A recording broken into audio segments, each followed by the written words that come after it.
solution is to solve these equations by using matrix method. We have these different equations. Now we can write these equations in the form of the given equations can be written as Ax is equal to b. This is a non-homogeneous equation.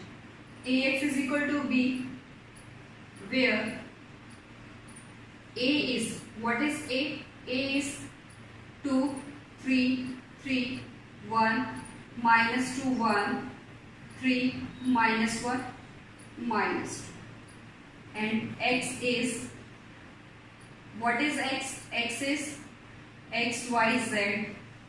And what is the value of b? B is 5, minus 4 and 3. Now what is determinant of A?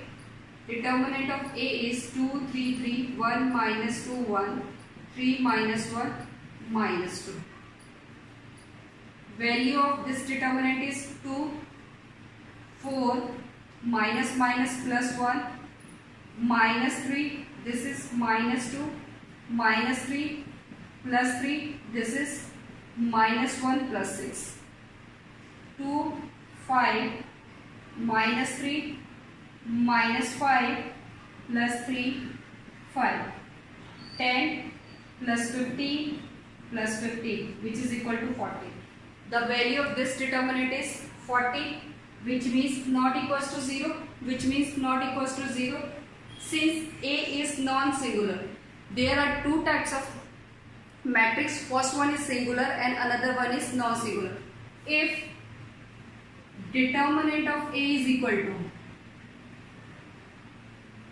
if determinant of A is equal to 0, it means the matrix is singular. What it means? Matrix is singular. If determinant of A not equals to 0, it means the matrix is non-singular.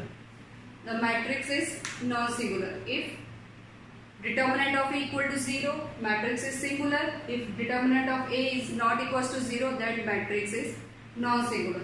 तो यहाँ से जो हमारे पास matrix आई है वो क्या है? Non-singular है. Since the matrix is non-singular, its inverse is exist.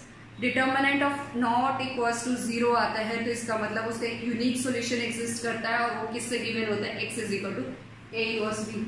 दो चीजें क्लियर हुई कि अगर हमारे determinant of a equal to 0 है सिंगुलर और नॉट इक्वल्स टू 0 है तो नॉन सिंगुलर. तो हम लिखेंगे since determinant of a is equal to not equals to 0 means a is a non-singular matrix. A is a non-singular matrix and hence its inverse is exist. इसका inverse क्या करेगा? Exist करेगा और क्या solution होगा? आपका यूनिक सोल्यूशन होगा and hence it's inverse is exist. क्योंकि हमें पता है ए इनवर्स क्या होता है? Adjoint of. देखो what is A inverse? A inverse is adjoint of A divided by determinant of A. अगर हम इसी को 0 कर देंगे तो A inverse एग्जिस्ट करेगा ही नहीं. तो इनवर्स हमेशा उन वैल्यूज का निकलेगा जिसका डिटर्मिनेंट नॉट इक्वल्स टू 0 होगा. तो इसका इनवर्स एग्जिस्ट करेगा and has unique solution given by x is equal to a inverse b.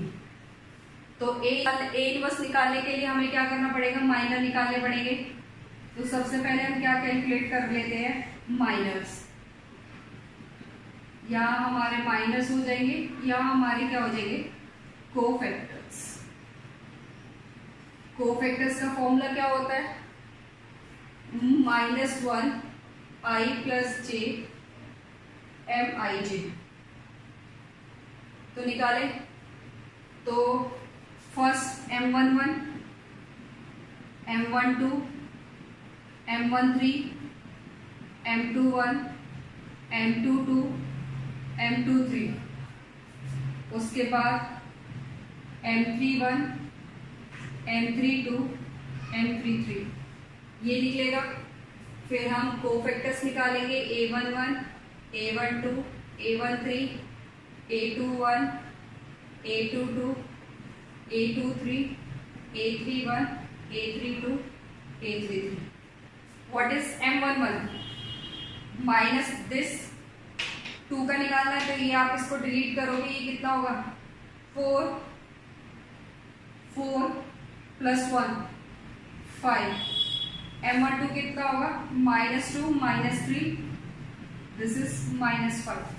M12 means first row. M12 के केस में क्या करना है आपको, first row second column delete करो, -2 -3 which is -5।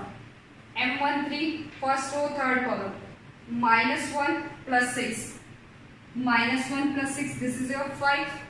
Next M21 second row first column को delete करो, -6 + 3 -3 हो जाएगा, ये -6 + 3 -3। Second row second column, -4 -9, -4 -9 is -13। Next second row third column, -2 -9 which is equal to -11। Next M31 third row first column, ये कितना आएगा 3 + 6, 3 + 6 which is equal to 9। Next M32 third row second column, 2 - 3 which is equal to -1। Next M33 third row third row third column, -4 -3 which is equal to -7। तो हमारे पास ये क्या आ गए, minus आ गए। 31 के केस में third row first column 3 + 6 which is equal to 9, third row second column 2 - 3 which is equal to -1, third row third column -4 -3 which is 7। This is even, same 5, this is odd, sign change किया 5, this is even 5, this is odd 3, even -13, odd 11, this is 3 1, even 9, again odd 1, और ये आपका minus है। ये आपके आ गए minus and cofactors. उसके बाद एडजॉइंट ऑफ ए क्या होगा, adjoint of A is equal to cofactors का ट्रांसपोज। तो कोफैक्टर्स क्या है आपके 5 5 5, 3 -13 11, 9 1 -7। इसका ट्रांसपोज करेंगे, ट्रांसपोज मीन्स रो को कॉलम में लिखो, तो इंटरचेंज रो इनटू कॉलम, ये आपका 5 5 5 आ गया, 3 -13 11, 9 1 -7 ये आ गया आपका। अब ए इनवर्स क्या है, A inverse is adjoint of A divided by determinant of A which is equal to 1/40, 5 5 5, 3 -13 11, 9 1 -7। ठीक है। अब उसके बाद हमें क्या करना है, इसको इस फॉर्म में पुट करना है from equation 1। x is equal to, ये क्या है आपका फ्रॉम इक्वेशन 1, फ्रॉम इक्वेशन 1 हमें इक्वेशन 1 से क्या मिलेगा, from equation 1 what is x, x is x y z is equal to a inverse 1/40। Value क्या है आपकी 5 5 5, this is 5, this is 5, this is 5। Next is 3 -13 11, 3 -13 11। Next value हमारे पास 9 1 -7, 9 1 -7। उसके बाद b की वैल्यू कितनी है, b is 5 -4 3, this is b। ये आपके पास किसकी वैल्यू आ गई, b की। अब इसको आप मल्टीप्लाई करेंगे, मल्टीप्लाई करने पे आपको वैल्यू क्या मिलेगी, what is the value of by multiplying this,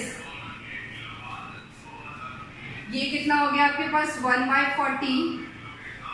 अब यहाँ देखो 5 3 9 multiply by this 5 minus 13 1 this इसको इसके साथ मल्टीप्लाई करेंगे तो क्या मिलेगा 5 इंटू 5 25 प्लस 3 माइनस 4 ये कितना होगा -12 प्लस 9 इंटू 3 27। ठीक है, ये आपकी 3/3 है, ये आपकी 3/1 है, तो ऑर्डर हमें क्या मिलेगा 3/1 का मिलेगा। ठीक है, नेक्स्ट इज 25 प्लस 52 प्लस 3, यहां से हमारे पास क्या आएगा 25 माइनस 44 माइनस 21। ओके, उसके बाद अब आप इसको ऐड कर लो 1/40, ये कितना हो जाएगा 25 27, इसको ऐड करो ये आपको मिलेगा 52 minus 12 this is 40। Next is 55 plus 25 55 plus 25 this is 80। Next is minus 65 और 25 माइनस 40। आपको पहले 40 से डिवाइड नहीं करना, इससे आपकी कैलकुलेशन जो है कॉम्प्लेक्स बनेगी। उसके बाद क्या करेंगे डिवाइड करेंगे तो यहाँ से हमें मिलेगा dividing by 40 this is 1 this is 2 this is 1। तो ये क्या है आपका x y z। As we know two matrices are equal when their orders are same and their corresponding elements are same। इसका ऑर्डर भी क्या है 3/1, इसका ऑर्डर भी क्या है 3/1। तो यहाँ से हमें x y z की वैल्यू क्या मिलेगी which implies x is equal to 1 y is equal to 2 z is equal to -2। After calculating the value of x y z, आप किसी भी इक्वेशन में पुट करके देखना, अगर ये इक्वेशंस में पुट करने के बाद इक्वेशन को सेटिस्फाई करता है तो इसका मतलब आपका आंसर क्या है सही है, अदरवाइज आपका आंसर सही नहीं है। तो ये हमारे पास क्या आ गया रिक्वायर्ड आंसर आ गया।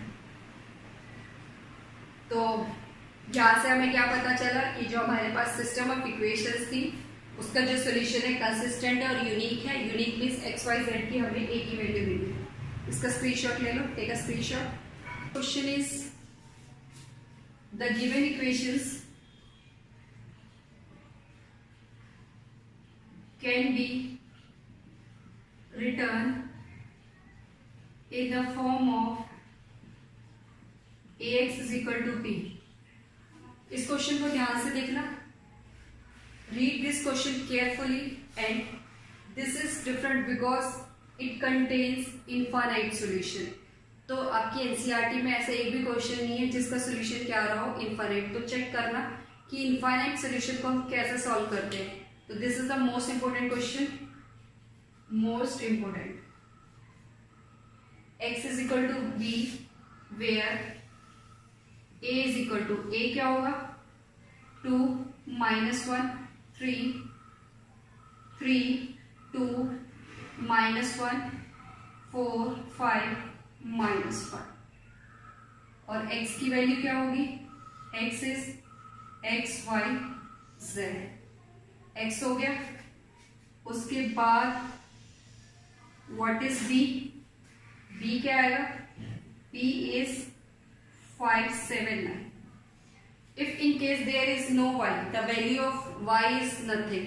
अगर आपको 2x plus 3z की फॉर्म में गिवन है तो y कुछ नहीं है, तो उस केस में आप मैट्रिक्स में उसको क्या पुट करोगे 0 पुट करोगे। तो डिटर्मिनेंट ऑफ a निकालते हैं पहले। First calculate determinant of a 2 minus 1 3 3 2 minus 1 4 5 minus 1। so the value is 2 minus 10 plus 5 minus minus plus 1 this is minus 15 plus 4 3 15 minus 8 what is the value minus 10 plus 5 minus 5 into 2 10 this is 11 minus 11 15 में से 8 minus करो 7 7 plus 3 21 तो ये कितना आ जाएगा this is minus 21 plus 21 which is equal to 0। अब तक आपने क्वेश्चन में, इससे प्रीवियस वाले क्वेश्चन में देखा था डिटर्मिनेंट ऑफ ए क्या आ रहा था, नॉट इक्वल टू 0, बट इस केस में determinant of A is equal to 0। अगर आपका determinant of A equal to 0 है, which implies A is a singular matrix and it may be consistent और इनकंसिस्टेंट। ये आपकी कंसिस्टेंट भी हो सकती है और इनकंसिस्टेंट भी। तो हमें क्या करना पड़ेगा, we need to check adjoint of A into B. We need to check adjoint of A dot B. तो एडजॉइंट ऑफ ए निकालने के लिए पहले हमें कोफैक्टर्स निकालना पड़ेगा। कोफैक्टर्स निकालेंगे तो हमें क्या करना पड़ेगा, एडजॉइंट ऑफ ए, तो कोफैक्टर्स निकालें। कोफैक्टर्स क्या आएंगे, a11 निकालेंगे तो a11 क्या होगा, what is a11, -10 + 5 it is equal to -5। a12 निकालेंगे, फर्स्ट रो सेकेंड कॉलम, -15 + 4 ये कितना हो जाएगा, -15 + 4 -11 इट इज ऑड, तो ये वैल्यू आ गई 11। a13 निकालेंगे, a13 first row third column 15 - 8 which is equal to 7। Next a21 calculate करेंगे, second row first column, second row first column delete करेंगे, -1 -5 + 5 -15 इट्स -10, तो ये हो जाएगा +10। a22 निकालेंगे which is second row second column, -10 -12 -22 even है तो साइन चेंज नहीं होगा।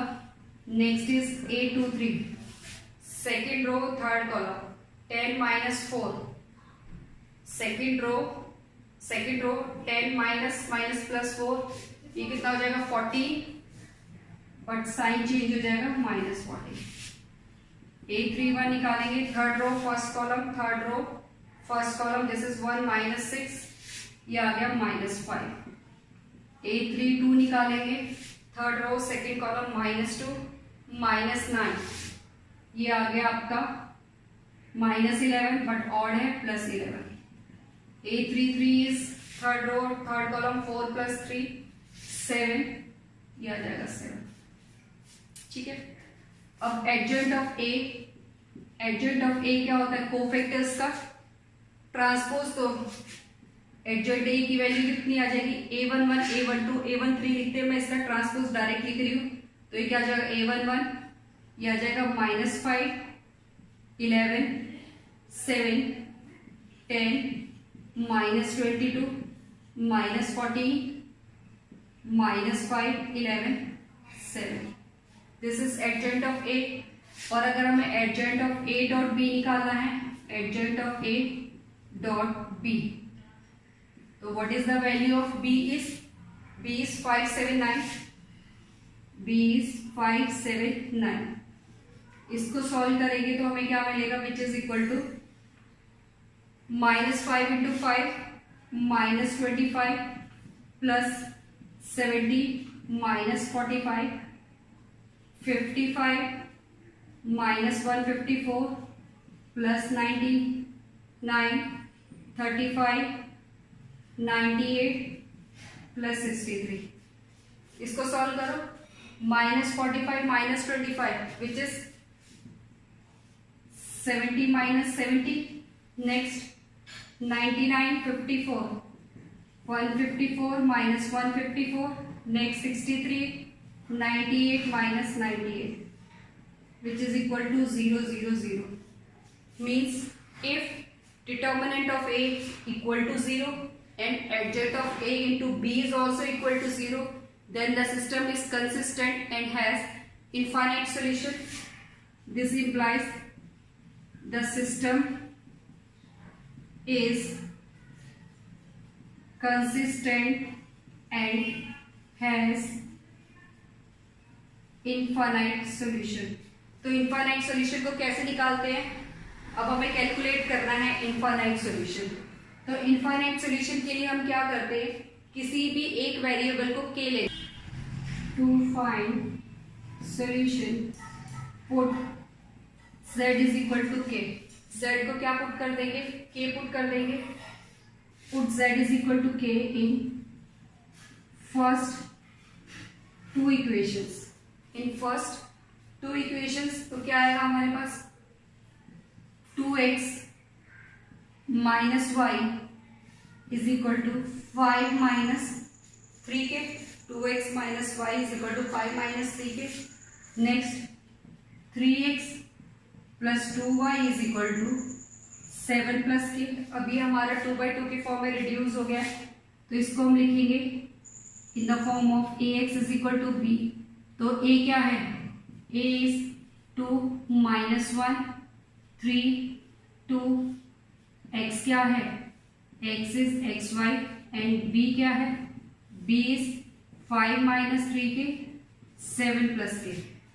अब डिटर्मिनेंट ऑफ a कैलकुलेट करेंगे, तो determinant of a is 4 plus 3 which is equal to 7 not equal to 0। Determinant of a is not equals to 0 which implies a is non-singular and hence its inverse is exist। इसका inverse exist करेगा तो a inverse direct निकालेंगे which is adjoint of a divided by determinant of a। Adjoint of a कैसे निकल जाएगा, interchange कर दो, 2 adjoint of a is this is 1/7। ये आपका आ गया 2 2 माइनस 1 3, तो this is 1 this is minus, this is inverse. तो सॉल्यूशन क्या होगा इसका, x is equal to a inverse b। तो x की वैल्यू कितनी है, x y। a इनवर्स कितना है हमारे पास, a inverse is 1/7 2 minus 3 and this is 1 2 और b की वैल्यू है 5 माइनस 3k 7 प्लस k। इसको सॉल्व करेंगे 1/7 ये कितना आएगा 10। इसको इसके साथ करेंगे 5 into 2 into 5 10 minus 6k plus 7 plus k। Next is minus 15 plus 9k plus 14 plus 2k। तो x एक्स वाई ये आएगा आपका 1/7 10 प्लस 7 17 17 माइनस में 5k this is 9 11 11k minus 1। तो हमारे पास x की वैल्यू आ गई यहाँ से, x is 17 minus 5k divided by 7, y is minus 1 plus 11k divided by 7 और z हमारा कोई भी आर्बिट्रेरी कांस्टेंट हो सकता है k। अगर आप इन तीनों वैल्यूज को पुट करके देखेंगे तो ये इक्वेशन को सेटिस्फाई करेगा। These are the infinite solution. Means k की वैल्यू जैसे जैसे आप डालते जाओगे x और y की आपका चेंज होता चला जाएगा। तो same determinant of a calculate करो, उसके बाद adjoint of a b check करो। अगर ये आपका इक्वल टू 0 आता है तो आपको इनफाइनाइट सॉल्यूशन के लिए क्या करना है, मेन चीज है आपका इनफाइनाइट सॉल्यूशन कैसे निकालना है। तो आप z को k ले लो, कोई भी कांस्टेंट ले लो, आर्बिट्रेरी कांस्टेंट ले लिया, उसको पहले दो इक्वेशंस में पुट करो, 2/2 की मैट्रिक्स में कन्वर्ट हो जाएगा, फिर वही सेम प्रोसेस निकालना है। ठीक है, take a screenshot. Next question, in this question we have matrix A and matrix B. Find AB. First we need to find AB. After that, by using the solution of AB, calculate the value of x and y and z। means सबसे पहले आपको क्या करना है, AB का product निकालना है। AB का प्रोडक्ट को यूज करके अपने इन इक्वेशंस को सॉल्व करना है। ये आपका बहुत इंपॉर्टेंट क्वेश्चन है और एग्जाम में इस टाइप के क्वेश्चंस आते हैं। इस क्वेश्चन की खास बात यह है कि इस क्वेश्चन में आपको इनवर्स निकालने की जरूरत नहीं पड़ेगी। तो सबसे पहले हम ए बी निकाल लेते हैं। कैसे करेंगे? फाइंड ए बी कैलकुलेट करेंगे। A B is -444 -713 5 -3 -1। B is 1 -1 1 -2 -2 2 1 3। ठीक है, तो ए बी क्या होगा? What is A B? What is A B? Calculate करो। This is this. ऐसे केस में आपको ए बी जो मिलेगा वो एक आइडेंटिटी मैट्रिक्स की फॉर्म में मिलता है। चेक कर लेते हैं। -4 +4 और ये कितना हो जाएगा? आप इसको चेक करो first row. -4 +4 +8 -4 +4 cancel out, this is 8। Next +4 -8, this is 0। Next -4 -8 +12, this is 0। जब आप इसको सॉल्व करोगे तो आपको इस फॉर्म में मैट्रिक्स मिलेगी। तो इससे क्या है? 8 8 8 ये आप बाहर निकाल सकते हो। This is 8 1 0 0 0 1 0 0 0 1। तो यहां से हमें क्या मिला? Which implies A B is equal to 8i। A B is equal to 8i से हमें क्या मिला है? A B is equal to 8i। A B की वैल्यू किसके इक्वल आई है? 8i।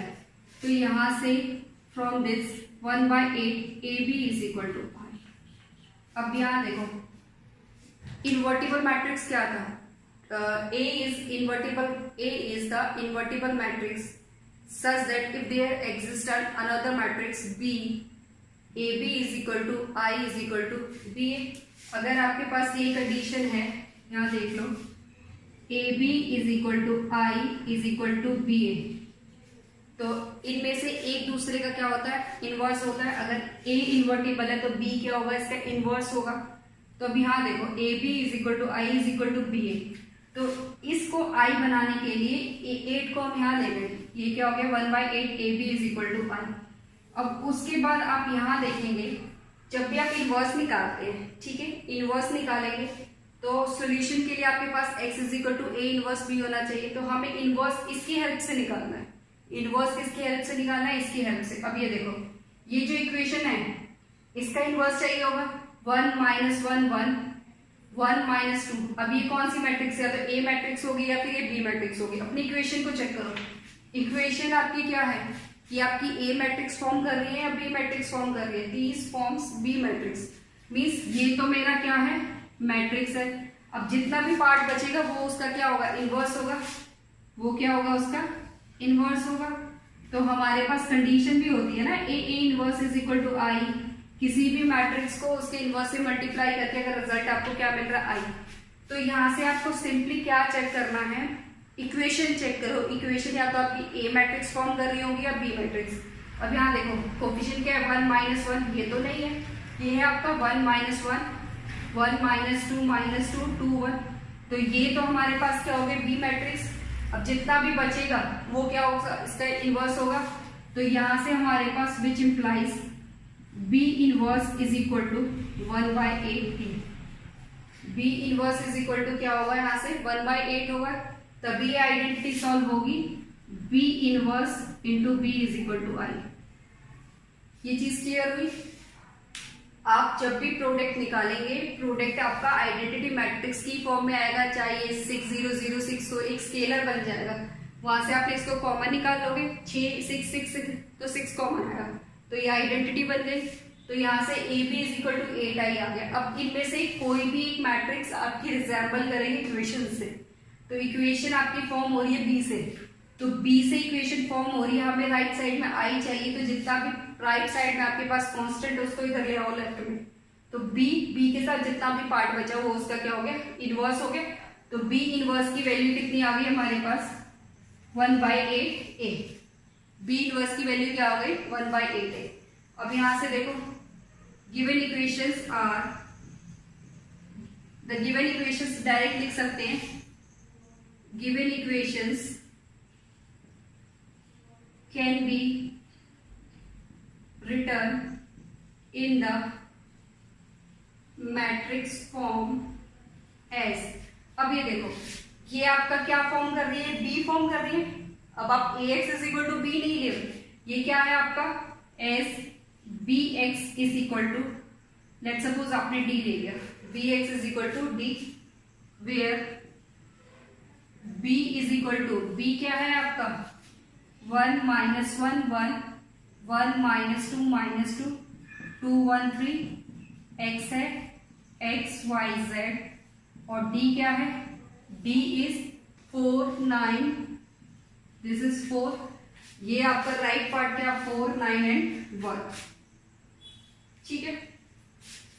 bx is equal to D, तो सोल्यूशन यहां से हमें क्या मिलेगा, x इज इक्वल टू, इसका सोल्यूशन क्या होगा, x is equal to B inverse D, वो तब आएगा, पहले हम डिटर्मिनेंट ऑफ b कैलकुलेट कर लेते हैं। डिटर्मिनेंट ऑफ b कितना होगा 1 minus 6 plus 2 plus 1, this 3 plus 4, this is 1 1 plus 4, तो ये कितना आ गया -4 प्लस 7 प्लस 5, तो यहां से हमारे पास वैल्यू कितनी आ जाएगी 8, which is not equal to 0, since B is a non-singular matrix and hence its inverse is exist, इसका इनवर्स एग्जिस्ट करता है, and given by x is equal to b inverse d, x is equal to B inverse D, यहां से देखो B inverse की value क्या है, put कर दो x y z, B inverse is 1/8 a, what is a, a is this -4 4 4 -7 1 3 5 -3 -1, d, what is d, d is 491 491। अब आपको इनवर्स निकालने की जरूरत नहीं है, सीधा आप इसको मल्टीप्लाई कर देंगे बिकॉज वी हैव इनवर्स, तो ये कितना आ जाएगा -16 प्लस 36, 4 प्लस 9 इज 36, और ये आ गया +4 -28 प्लस 9 प्लस 3 20 -27 -1, तो ये किसके इक्वल आ रहा है आपका x y z के इक्वल, तो यहां से इसको सॉल्व करेंगे कितना मिलेगा, ये हो गया 40 16, 40 में से आपको कितना माइनस करना है 16 माइनस करना है, तो 40 में से 16 माइनस करोगे तो कितना मिलेगा आपको 40 - 16, दिस इज 24, यहां से मिला 24, ये कितना है दिस इज 27, ये कितना होगा -27 प्लस 9 एंड 3 20 -27 -1, ये तो आपके पास ये कितना आएगा, दिस इज -28 प्लस 9 -7 है, ये -28 प्लस 9 प्लस 3, ठीक है, ये कितना हो गया 12 -28 प्लस 12 कितना होगा, माइनस करेंगे तो ये कितना होगा 16 -16, दिस इज -16, यहाँ से कितना मिलेगा दिस इज -8, डिवाइड करेंगे 3 -2 -1, तो x is 3 y is -2 z is -1, this is required answer. ऐसे क्वेश्चंस की सबसे अच्छी बात ये है कि आपको इनवर्स निकालने की जरूरत नहीं है, आप जब भी प्रोडक्ट निकालोगे वो आपका एक आइडेंटिटी फॉर्म करेगा, तो आइडेंटिटी 8i बने 6i बने 4i कुछ भी बने, राइट साइड में आपको i लेना है, बाकी आप लेफ्ट पार्ट में ले जाइए, फिर आप इक्वेशन को चेक करें, अगर ये आपका a फॉर्म करता है तो a के अलावा जितना भी बचा होगा वो उसका इनवर्स होगा।